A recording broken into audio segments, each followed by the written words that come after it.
emergency medical perspective, the first thing that those folks will be doing is setting up that great triage area that they've done, even if it's going to be mobile to some extent, to really try and make sure they get an assessment of how many resources and how many patients they're going to have to move to safer ground.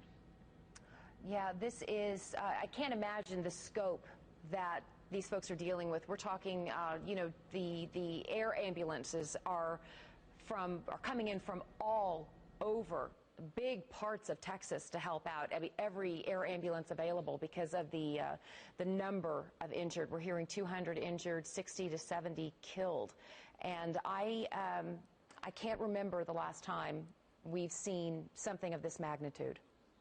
And this does become a regional and certainly a statewide event. So we know that the resources from the Dallas-Fort Worth area are being ready and mobilized to go south. So this becomes now truly, from a resource perspective, how do you get that many patients with traumatic injury? So you've got burn patients, you've got trauma patients. They are all going to need to not only be immediately stabilized in the local area, but quickly pushed out to areas such as Dallas-Fort Worth or further south or other areas of the state to make sure they can get the continuing care that they need to have a good outcome. Right, and we just learned this 2 days ago because of the bombings in Boston, that it's not just the burns, as you mentioned, that many people say they felt as if it was a bomb. They could feel it in their chests and in their ears, the concussion from something like this, something that can burst every window in a house for blocks and blocks away. Imagine what that might do to a human who's much closer. Most people that suffer injuries from a blast injury don't suffer injuries from the flying debris. They suffer the internal injuries from the pressure wave. So even when you see in movies people that may be far away from a blasted area, they do collapse because of the internal damage that occurs to the organs that result in them needing to be taken to significant trauma centers.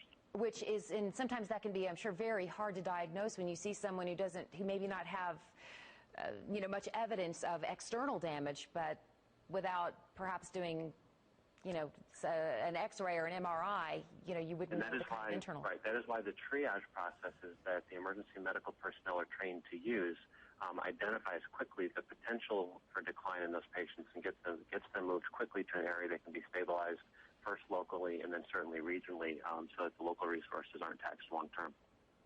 All right, Matt, thank you very much. Thanks for talking with us and giving us your perspective on this.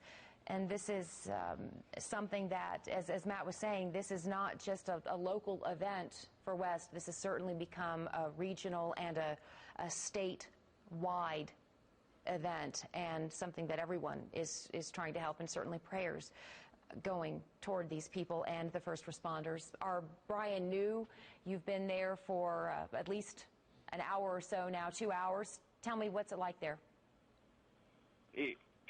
It's a ghost town in part of